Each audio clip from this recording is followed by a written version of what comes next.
Bom dia a todos, né? Sejam muito bem-vindos à nossa live sobre as novas regras de tributação das aplicações em fundos de investimento, né? Tanto no país e os investimentos no exterior. Preparamos esse encontro de hoje para explicar as novidades legislativas que tivemos nos últimos dias e os impactos que essas possíveis mudanças terão nos investimentos. Meu nome é Rafaela Marques, sou advogada e responsável pela área de Wealth Planning da Monte Bravo. E como convidado, temos o doutor Elan Valverde, sócio da área de tributária e Wealth Planning do Tozini, Freire Advogados. Elan, obrigada por aceitar nosso convite. É um prazer ter você aqui conosco essa manhã. Imagina, obrigado, Rafaela, aos amigos do Monte Bravo. Muito obrigado pelo convite. E vamos falar do tema aí que tomou aí a semana. A semana, né? Tirou o nosso sono essa semana e a pedido de muitos clientes, né? Exatamente. Então, bom, fazendo uma breve contextualização, né? Nessa semana a gente teve a publicação de 2 textos que já vinham sendo anunciados pelo governo há algum tempo. A tributação dos investimentos offshore, que já tinha sido apresentado e discutido, né, esse ano já, pela MP 171 e 172, nos últimos minutos, né, do 45 tempo ali. E agora a tributação dos fundos fechados, que já era algo que se esperava, e ambas tornaram ainda mais faladas depois da alteração da faixa de isenção do imposto de renda. Então, vamos começar por partes, né, na nossa discussão sobre a MP 1184, que é publicada na segunda-feira, que altera a regra de tributação dos fundos de investimento no Brasil.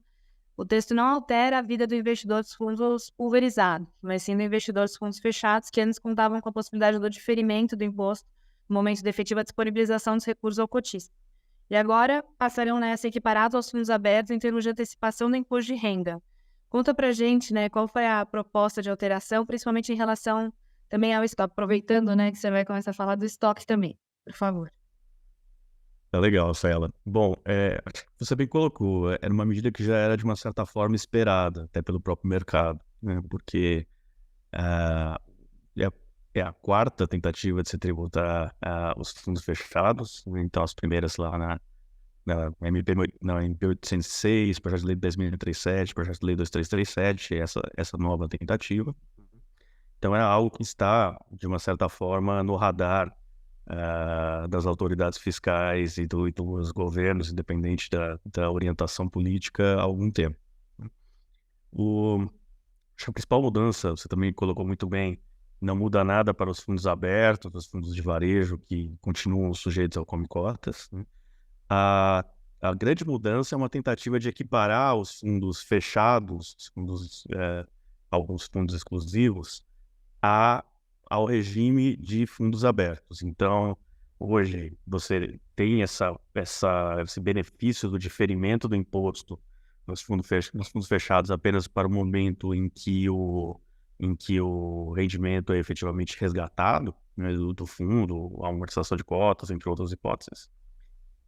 E nós passaremos por um regime de come-cotas também para esses fundos fechados, ou seja, nos meses de maio e no final do mês de maio e de novembro de cada ano, faria-se a valorização ali, a avaliação da valorização da cota pelo valor de mercado daquela data, e aí se recolheria o imposto a 15% ou a 20%. Né? 20% dos fundos com carteira média em prazo inferior a 365 dias, chamados de curto prazo, e os demais fundos sujeitos à regra de 15%. Né?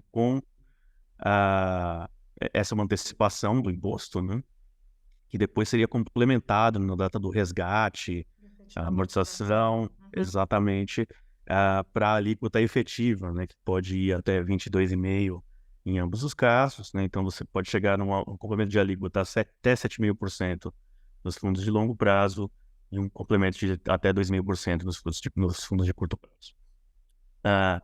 A questão da tributação do estoque, para os amigos e amigas que não estão totalmente inteirados na mesma página sobre o tema, é uma questão que veio também nesses outros projetos de lei antigos, projetos de lei e medidas provisórias antigos, que é basicamente o seguinte: a regra não passa a valer a partir da promulgação da lei, né, observado o princípio da anterioridade no primeiro ano do exercício seguinte à edição da lei, mas sim havia sempre dispositivo prevendo que os rendimentos acumulados desde a criação do fundo até aquela data de publicação da lei, eles também seriam tributados, né?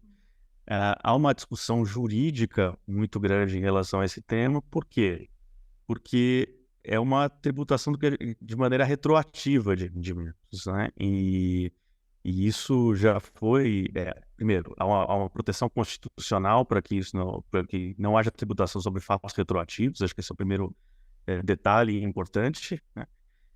E em uma situação muito similar, que é uma situação de tributação de lucros no exterior de pessoas jurídicas, de acordo com a MP 2158, lá em 2001, uma coisa bem antiga, o próprio STF declarou inconstitucional a cobrança sobre lucros de exercícios de períodos anteriores. Então, o que a gente está prevendo é que, se realmente passar dessa forma, talvez haja... É sempre a pior opção que a gente pode dar para quem estruturou, pensando na segurança jurídica do instrumento, né? Mas a solução seria realmente uma discussão judicial sobre o tema para não aplicabilidade, um juiz declarando inconstitucional essa regra de tributação do estoque. Mas, enfim, é algo que a gente vai acompanhar, mas a ideia do governo é que, na verdade, na primeira valorização da cota, né, já dentro do regime de cotas, o estoque seria naturalmente tributado, né? Já em maio, né? Já em maio, exatamente. Então, o que eles apontam é que, na verdade, a regra de tributação do estoque prevista na MP é um benefício, não uma regra de tributação retroativa.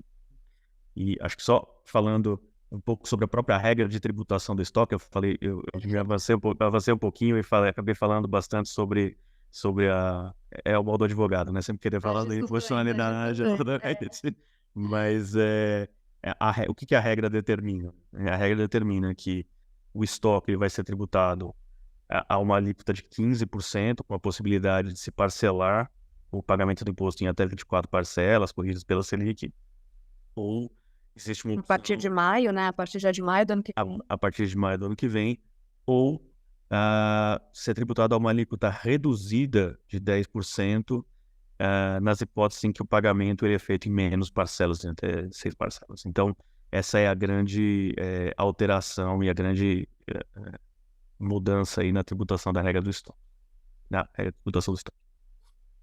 Perfeito. MP traz a previsão, né, de regimes específicos para os fundos de investimento em participação, fundos de investimento em ação, né, o FIP, o FIA, eu estou falando o nome completo, né, só para depois a gente começa a falar FIP, FIA, só para todo mundo estar na mesma página, né. Então, os fundos de investimento em ação, os fundos de investimento em índices de mercado, que são os ETFs, com exceção dos ETFs de renda fixa, e ainda traz alguns ajustes nos fundos imobiliários e nos fundos de investimento nas cadeias produtivas agroindustriais, que são os FIARMOS. Queria que você explicasse para os nossos clientes quais são as diferenças desse regime específico em relação à nova forma de tributação dos fundos exclusivos, inclusive o fato dos fundos de investimento em direitos creditórios, né, os FDICs, não ter sido mencionado no texto. Entre os fundos mencionados, o que isso significa em termos de alterações e possibilidade de planejamento patrimonial? Uhum. Não, tá legal. Vou falar primeiro do FDIC, porque o FDIC, inclusive... Já tinha até uma pergunta. Já pipocou uma pergunta logo que eu entrei. Que bom que a gente está alinhado aqui, porque até o nossa prévia. Exato. O FDIC, o que acontece? O próprio secretário de Reforma Tributária, Daniel Loria, falou em algumas lives recentemente, e do ponto de vista puramente técnico, ele está correto. O fundo, os FDICs, eles entram na regra de come-cotas. É um problemaço para quem administra FDIC isso, porque você nem sempre tem liquidez no fundo para pagamento de imposto.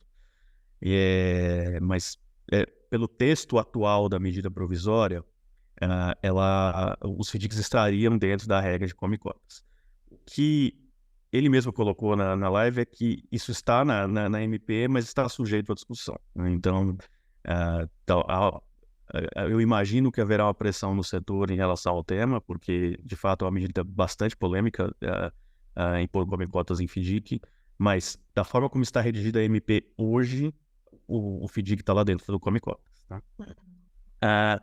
Falando um pouco sobre esses FIPs, FIAs e ETFs, né?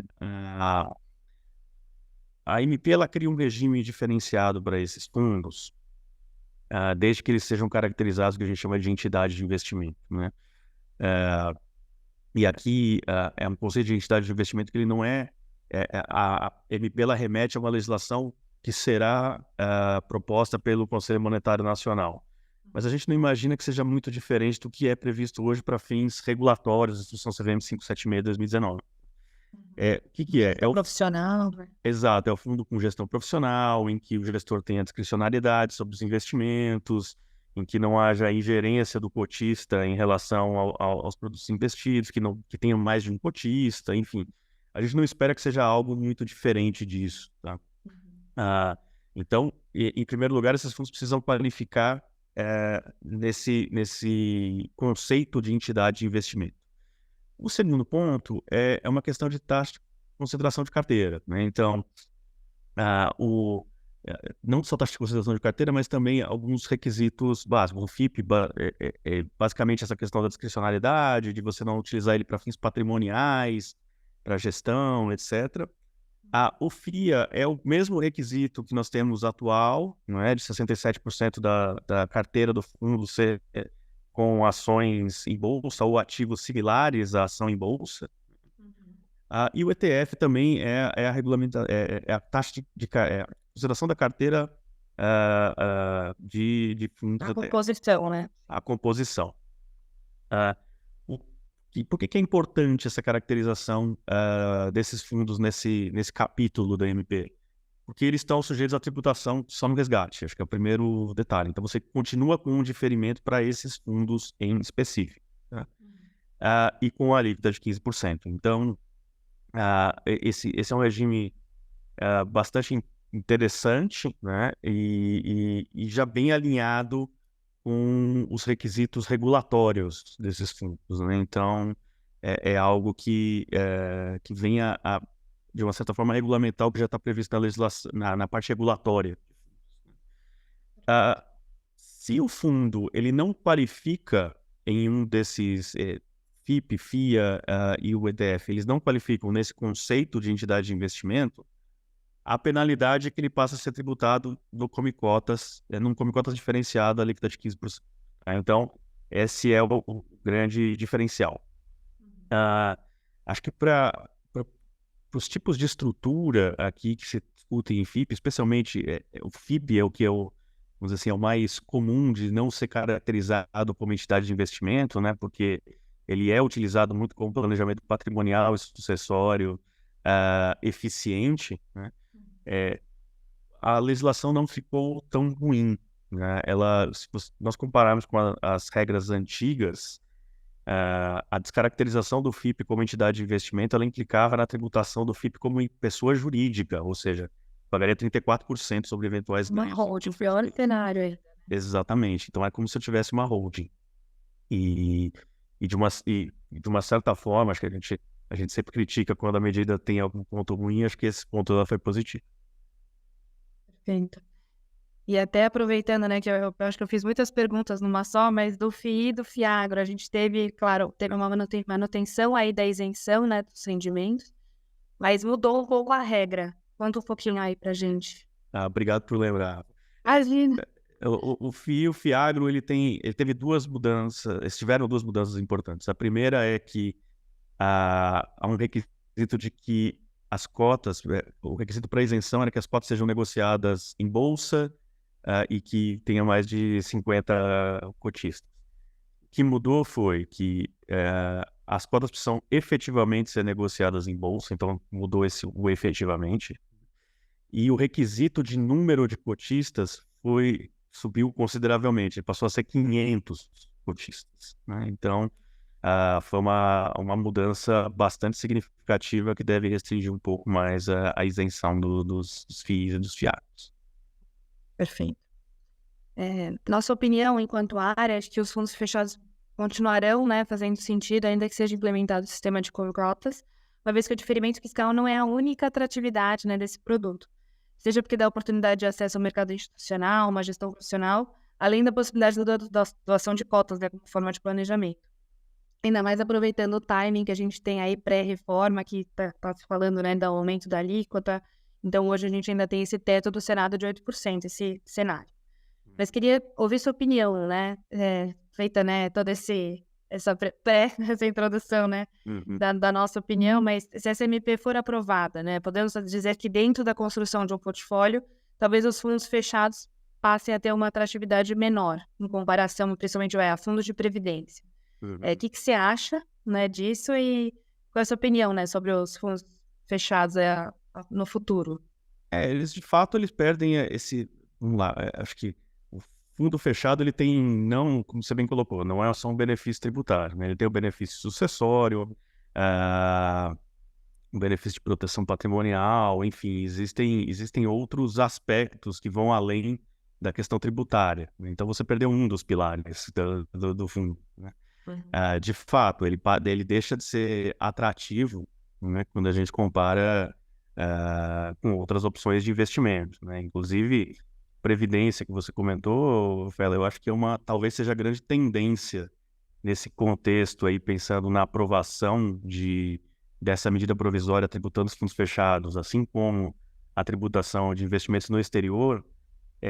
Talvez a gente passe por um processo de previdenciarização, não sei se essa palavra existe, de investimentos, né? Então, que é algo comum no exterior, quando a gente pensa em outros países, né? Principalmente na Europa, você tem muito planejamento patrimonial e tributário envolvendo vamos dizer assim, o empacotamento de carteiras de investimentos dentro de fundos de previdência, ou alguma apólice de seguro, enfim. Então, esse é um processo que talvez seja uma tendência em wealth planning, pegando aqui uma bola de cristal e tentando prever o futuro, caso tanto a legislação de tributação de fundo exclusivo quanto a tributação de investimentos offshore acabe passando. Perfeito. Até aproveitando aqui, a gente recebeu 2 perguntas que acho que aproveitam um pouco o timing. Antes a gente estava falando, né, do FII, do FIAGRO, que mudou essa regra para a obrigatoriedade, né, dele ser negociado na bolsa ou ou balcão. Então, até tinha uma pergunta aqui, e os fundos CETIPados, né, foram incluídos nessa regra também, né? Sem dúvida, sem dúvida. E uma outra pergunta que eu acho muito boa também que fizeram, né, do fundo fechado, que tem um FIC-FIA, né, a estrutura ali, né, um fundo de cotas e embaixo um fundo de ação. Com 30% de renda fixa e o próprio fundo mais 20% de renda fixa, será tributado, né? Como vai mudar? Uhum. Esse foi um detalhe que acabou passando quando a gente falou dos fundos especiais, né, Exato. do FIP, do FIA e dos ETFs. É que existe uma previsão também de que os fundos de fundos, né, os fundos em cotas de fundos de investimento, que acho que eu imagino que é a Famosos pergunta, FOFs, né? FOFs, né, exatamente, Funds of Funds, eles também têm o mesmo tratamento desses fundos FIP, FIA, desde que a carteira dele seja composta por fundos dessa natureza, né, em montante superior a 95%. Tá? Então, é uma regra específica, desde que a concentração do FIP, do FIC de fundo, do fundo de fundos, ela tenha essa composição de carteira. Perfeito. Obviamente, muitos clientes ficaram muito preocupados, né, com todas essas notícias. A nossa primeira recomendação foi ter calma, até mesmo porque esse é o primeiro terço da MP dos fundos, né, esse ano, pelo menos, né, diferente da parte da final que a gente ainda vai entrar. Mas em termos de tramitação desse MP, você pode explicar, né, como funciona o trâmite da MP e qual o prazo para que a gente tenha uma definição sobre esse tema? Tá legal, né? Os clientes do mercado financeiro estão ficando especialistas em tramitação de processo legislativo recentemente, né? Mas o que acontece? Medida provisória, ela é uma medida, ela tem força de lei, ela é proposta pelo presidente, tá? Significa que ela é automaticamente válida? Não, ela precisa ser convertida em lei, né? E ela precisa ser convertida em lei até o final do ano para que ela seja válida a partir de 1º de janeiro. Essa é uma pergunta que surge muito aqui, ou seja, já saiu o MP, já tem o Come Cotas em novembro agora? Não, não tem, tá? Então a medida provisória precisa ser primeiro convertida em lei, tá? Até o final do ano. O processo de votação, de discussão da MP, a medida provisória, o presidente propôs, abre-se um prazo de 60 dias para votação, e esse prazo de 60 dias ele é prorrogável por mais 60 dias. Tá? Então, a gente deve ter uma uma resposta em 120 dias, o que vai coincidir aí em até 120 dias, que vai coincidir com o final do ano. Então, esse é basicamente o processo, e se a MP ela eventualmente não for convertida em lei, o Senado ele precisa se manifestar sobre o prazo em que ela foi vigente, mas geralmente o que acontece é que os efeitos da MP no período em que ela foi vigente são cancelados. Então, esse é o processo. Elan, agora a gente seguindo para o nosso próximo tema, né, sem prejuízo da gente responder as dúvidas no final também, que o pessoal for aparecendo, né? Mas também foi apresentado nessa semana, uma semana movimentada, como a gente já falou, o projeto de lei 4.173, que dispõe sobre a tributação de renda oferida por pessoas físicas residentes no país em aplicações financeiras, entidades controladas e trusts no exterior. Tenho certeza que a nossa audiência já está mais que escolada sobre offshores, né, de tanto que a gente já falou esses últimos meses, mas queria que você desse o contexto desse projeto de lei e o que veio de novidade em relação aos textos anteriores. Tá legal. Bom, acho que é interessante que a gente falou um pouco sobre medida provisória, né, e na verdade, essa questão de não ter sido convertida em lei e ter, como a gente chama, caducado, né, aconteceu com as medidas provisórias de tributação de offshore, né? Então, tanto a MP 1171 quanto a MP 1172, elas não foram convertidas em lei, e muito porque não havia, assim, um consenso político em relação ao tema. E o que aconteceu? Com a perda da vigência da medida provisória, a Presidência da República propôs um projeto de lei. Isso era uma pedido do presidente da Câmara dos Deputados há muito tempo, de que o tema não deveria ser discutido via MP, porque a discussão demandaria um pouco mais de maturidade, enfim, levaria muito mais tempo. Então, havia uma discussão desde o início lá da MP 1171 que o tema deveria ser discutido através de um projeto de lei, e esse projeto de lei foi proposto, né? Então, ele foi proposto pela Presidência da República. Ele bebe na fonte da MP 1171 e da MP 1172, mas com alguns ajustes bastante importantes, que são reflexo de alguns pedidos do mercado, né?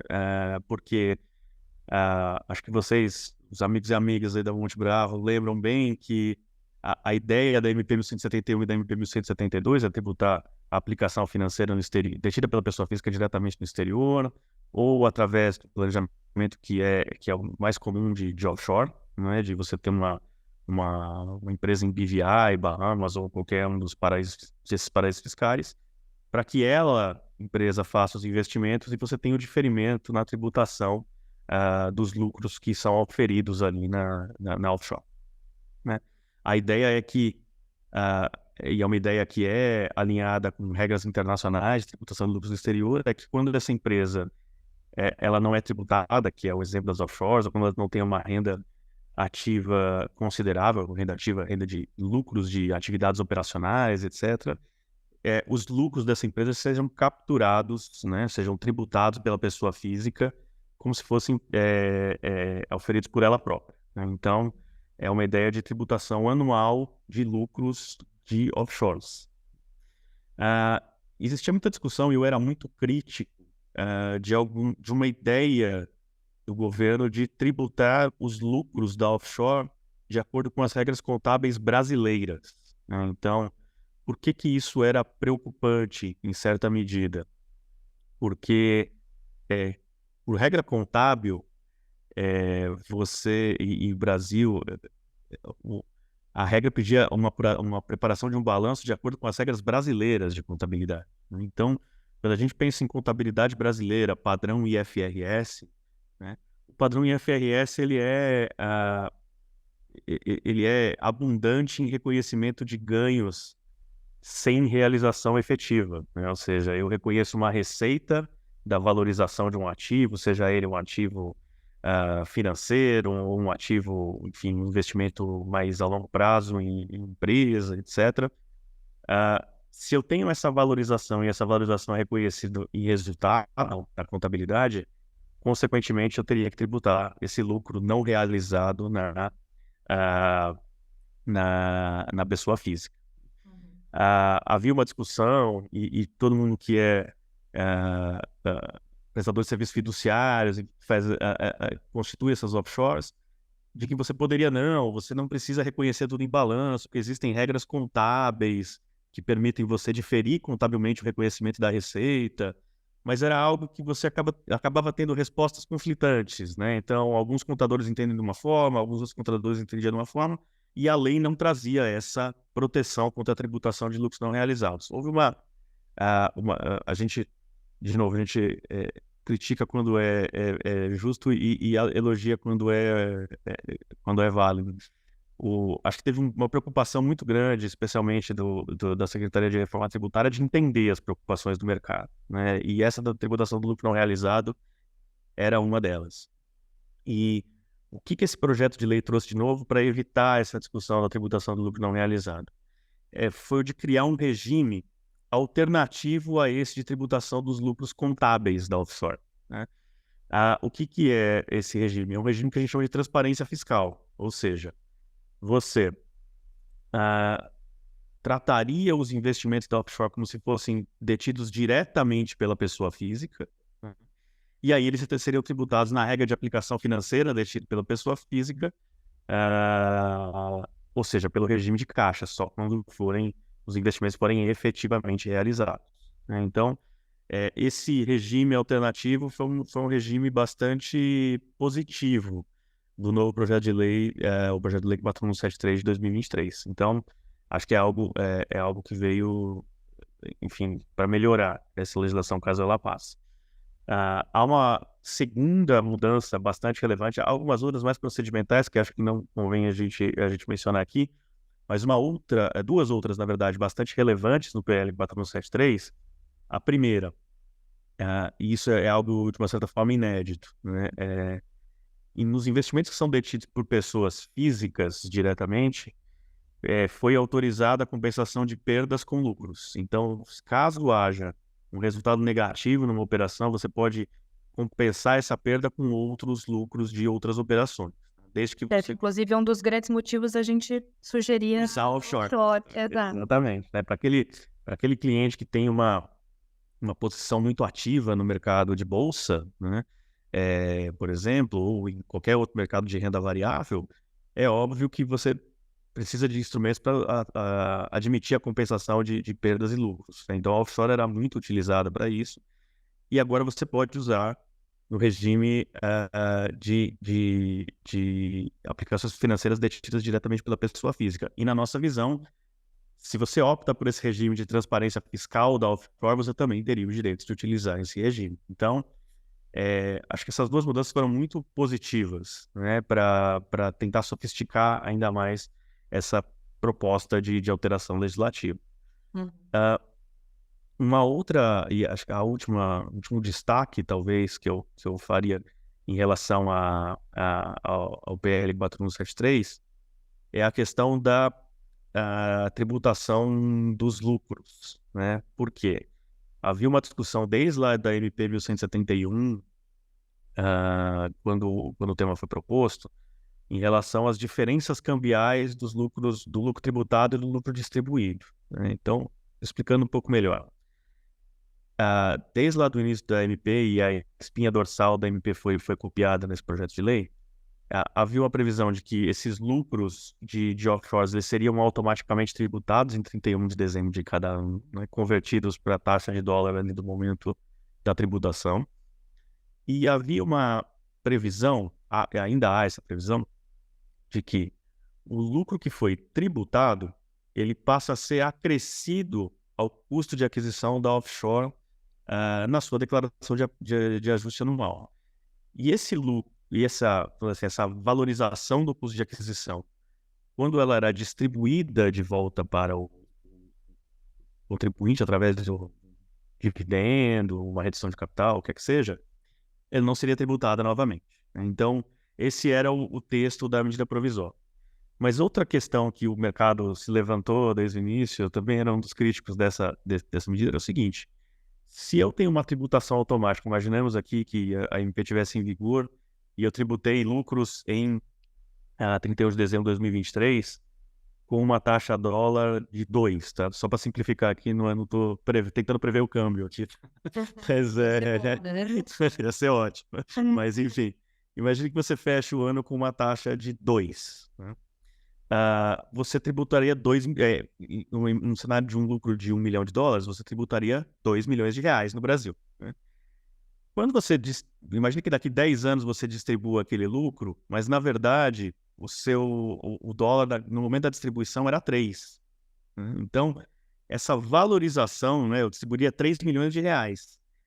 Essa valorização do dólar, do lucro que foi tributado e distribuído posteriormente, em tese, de acordo com a antiga MP, ele seria tributado também. Só que essa nova versão PL 4173 tem uma regra de isenção para essa variação cambial existente entre a data de tributação do lucro e a data da efetiva distribuição do lucro. Então, é algo também que a gente olhou de uma forma bastante positiva nesse novo projeto de lei. Perfeito. Teve até aqui uma pergunta no chat que eu vou antecipar, porque já está meio que no tema também. Hoje, né, tem essa isenção em operações em bolsa no exterior, tem a isenção de 35 mil. E no Brasil a gente tem a isenção de 20 mil. A lei muda algo nesse sentido? Fala algo? Especificamente que a pergunta é para investimentos no exterior, né? Exato. Tá legal. Ela, na verdade, o que acontece? Hoje, o investimento em mercado financeiro de capitais, no exterior, ele é tratado nas regras atuais como ganho de capital, né? Então, você tem hoje, caso você invista, por exemplo, em aplicação, no título do Tesouro Americano, por exemplo, a tributação ela é feita sempre pelo ganho de capital, ou seja, pela diferença entre o custo de aquisição desse título e a data e o valor na data do resgate. E o regime de ganho de capital é aquele mesmo regime de ganho de capital de quando você vende a sua casa, né? Ou seja, aquele 15 a 22,5, em que à medida que sobe o seu ganho, sobe a sua alíquota. Então, até 5 milhões é 15%, 5 milhões da 10 passa para 17,5%, enfim. Esse é um regime de ganho de capital. O PL 4173 e as medidas provisórias, eles fazem uma mudança conceitual na tributação de lucros de investimentos no exterior, que é uma mudança de tratar esses ganhos no mercado financeiro de capitais no exterior como rendimentos. Parece ser uma questão meramente semântica, mas o que acontece com isso? Eles criaram um regime próprio para rendimentos, tá? Se eu tiver muito no juridiquês aqui, você me corta aqui, tá? Combinado. Mas basicamente você cria um regime de rendimentos tributados a uma alíquota diferenciada. Então, todas as regras de isenção que existiam de ganho de capital para aplicações no exterior, por essa mudança conceitual, elas automaticamente não são aplicáveis no regime novo de tributação de aplicação no exterior. Então, respondendo fazendo todo esse caminho aqui para responder objetivamente a pergunta que foi colocada no chat, essas isenções não são mais aplicáveis para ativos no exterior. Inclusive, né, até aproveitando aqui o gancho, que a gente estava falando das alíquotas, e a SMP manteve, né, as faixas, né, de 0 a 15% e 22,5%, mas manteve aquelas faixas muito menores do que a gente tem no Brasil hoje, né, que a gente fala na alíquota máxima a partir de 30 milhões, acima de 30 milhões, e para o exterior, 50 mil, né? Então, queria te ouvir, assim, claro que, de novo, né, futurologia, mas o que você acha? Você acha que essa alíquota vai se manter? Você acha que isso faz sentido? Futurologia aqui, mas sabe ter o debate. A alíquota também foi muito criticada, né? Porque você aumentou consideravelmente, né, o impacto tributário, né, sobre esses investimentos, né? Só para lembrar, a regra atual é que um rendimento de até 5 milhões é tributado a uma alíquota de 15%. E a regra proposta é que o rendimento acima de 50 mil reais passa a ser tributado a 22,5%. Então, para o universo de contribuintes que investem no exterior, é óbvio que vai ter um aumento de carga tributária, né? Então, acho que a medida é bastante questionável sobre esse ponto, né? Então, é um aumento efetivo de carga tributária. Perfeito. E de novo, né, a pergunta que não quer calar, ainda mais por não se tratar de um tema novo, né, no Congresso, queria que você explicasse para os nossos clientes, né, como funciona o trâmite de um projeto de lei, né, porque antes a gente só falava de MP. Então, né, qual a diferença, né, qual vai ser esse trâmite, e se existe algum prazo para que a gente tenha uma definição sobre esse tema. O projeto de lei, ele não tem essas mesmas amarras da medida provisória, né? Quando o Congresso recebe a medida provisória, é meio colocar uma faca no pescoço do Congresso, né? Você obriga ele a trabalhar muito rapidamente. O projeto de lei é um projeto de lei, é uma medida de proposição legislativa que ela, em tese, ela não tem esse prazo regulamentar, né? Então, ela até pode ser discutido dentro dos 4 anos de governo, né? Então, tem essa natureza um pouco mais flexível. O que diferencia o projeto de lei 4173 é que ele foi proposto em regime de urgência, né? E o que isso significa? Significa que, primeiro, estão dispensadas as discussões em comissões temáticas. Então, isso não vai ser discutido na Comissão de Finanças, Comissão de Constituição e Justiça, entre outras, tá? Então, que antecipa bastante a discussão, né? Houve também, acho que todo um leverage ali da discussão da MP 1171. Então, o tema foi discutido bastante com a sociedade, com o mercado e etc. Mas o principal ponto é que a votação ela pode ser feita diretamente em plenário. E o segundo ponto é que se o Congresso não analisa um projeto de lei proposto em regime de urgência pelo presidente da República, isso de uma certa forma tranca a pauta do Congresso, né? Então ele é obrigado a analisar, porque há um mecanismo ali político de realmente forçar o estudo, tanto que esses projetos de lei em regime de urgência eles não são uma constante, né? Então é um mecanismo, uma ferramenta usada pelo Poder Executivo em situações realmente em que é necessário o regime de urgência. Então, há uma expectativa de que o tema seja votado rapidamente e precisa, novamente, por uma regra constitucional, para que essa regra passe a valer a partir de 1º de janeiro de 2024, ela precisa ser aprovada até 31 de dezembro desse ano. Caso não seja aprovado, e a discussão legislativa, né, de conversão da lei, ela avance para 2024, o governo só vai poder cobrar a partir de 2025. Então, existe essa trava por conta do princípio da anterioridade. Perfeito. Até aproveitando, né, agora vamos abrir para as perguntas, e a gente já recebeu aqui, né, tem algumas perguntas, mas eu vou tentar separar por tema, então como a gente está falando de offshore, vou tentar manter os tópicos offshore.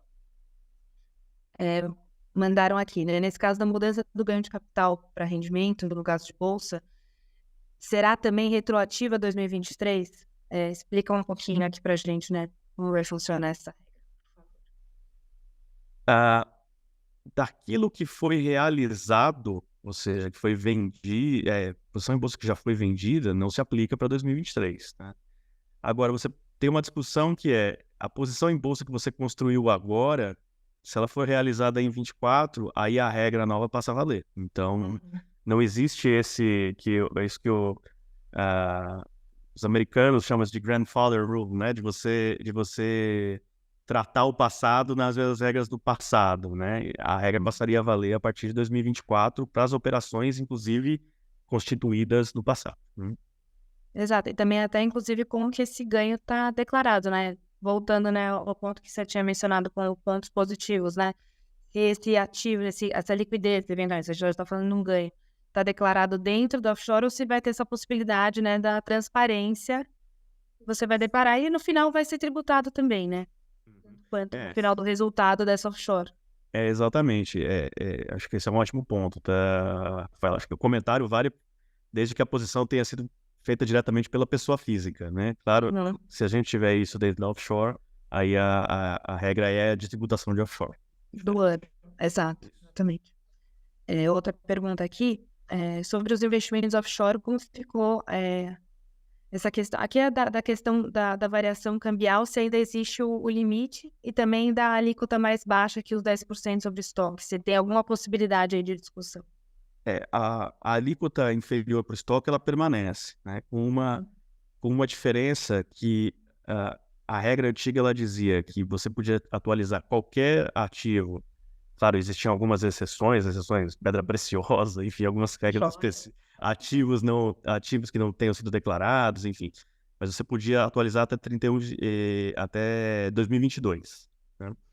E existia uma faculdade de você atualizar até 2023, especificamente para as offshores.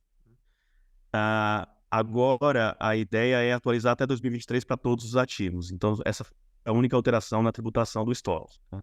Mas a alíquota permanece a mesma e acho que tem uma intenção de manter isso no projeto de lei. Perfeito. Agora vamos passar para os fundos, na MP dos fundos. Maneira, acho que não ficou tão claro a questão dos FIIs e dos FIAGROS, a regra, né, a nova regra, que antes eles tinham que ser só aceitos, né, admitidos em bolsa e balcão, e agora tem que ser. O que você acha, né? Claro que a gente é o primeiro texto, ainda vai ter muita discussão no Congresso, mas você acha que essa isenção é bolsa e balcão, ou ou, né? O que você acha, né? Efetivamente negociado, mercado secundário ali já no dia a dia. Não tá totalmente claro e acho que está aberto a muita discussão, né? Mas do jeito que está, me parece que o mercado de balcão organizado estaria dentro. Então, acho que seria bolsa ou mercado de balcão organizado, tá? Mas desde que efetivamente negociados, né? Não bastaria só uma listagem ou algo desse tipo. Então, o timing, né? Talvez acho que vai ficar mais claro assim nos próximos capítulos. E é difícil saber, né, Rafa, o que é efetivamente negociado, né? Porque você pode ter, sei lá, uma colocação de um fundo que, apesar de ter sido listado e distribuído, enfim, ele não tem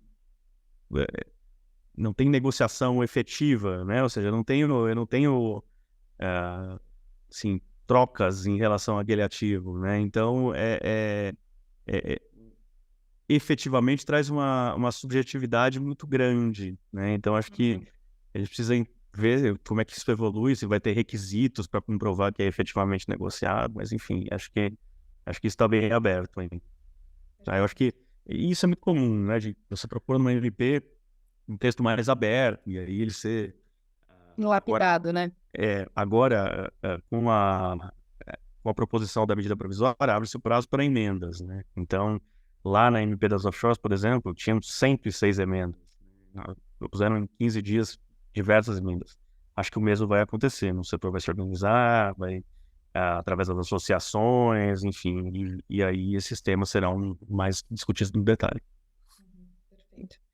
A gente recebeu outra pergunta aqui, até bem alinhado com o que você comentou, né, do FIP patrimonial, que ele vai poder continuar sendo utilizado como veículo para organizar, né, governança familiar, até patrimônios familiares, uso como a holding, né, sem implicar em tratamentos fiscais excessivos.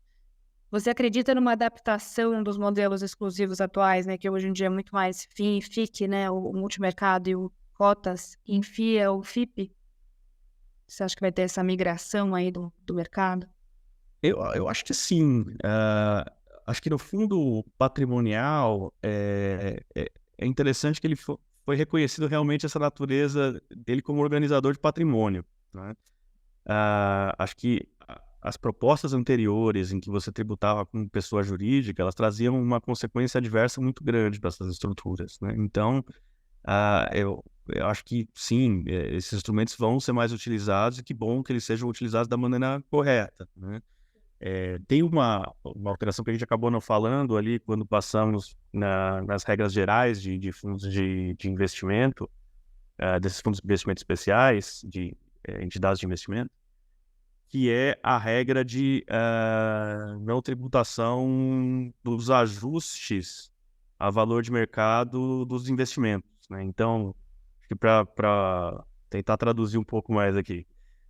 Se você tem, por exemplo, um fundo patrimonial, né, um FIP, que tem participação societária em empresas, né, enfim, com poucos cotistas, não cumpre com os requisitos. Ele é tratado, do ponto de vista regulatório, como se a contabilidade é tratada como se fosse uma pessoa jurídica, né? Então, você faz equivalência patrimonial dos investimentos, ou ajustes a valor de mercado.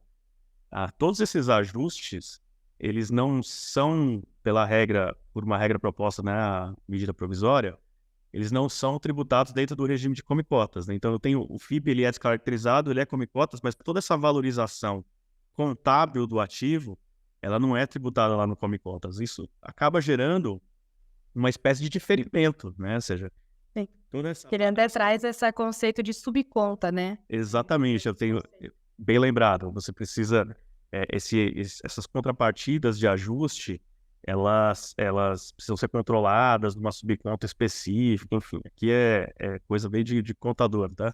Mas acho que o que importa para nós não é tributado, né? Ou seja, você pode excluir esses valores na apuração do come-cotas. E o que isso acaba gerando? Acaba gerando uma tributação nesse FIP descaracterizado dentro do come-cotas só quando eu vender o investimento que faz parte da carteira do FIP, né? Então, é um mecanismo super interessante para quem quer organizar patrimônio, fazer a gestão patrimonial, porque a questão da proteção patrimonial, a questão de famílias empresárias usarem isso como instrumento de planejamento sucessório, né? Você poder fazer doação de cotas, enfim.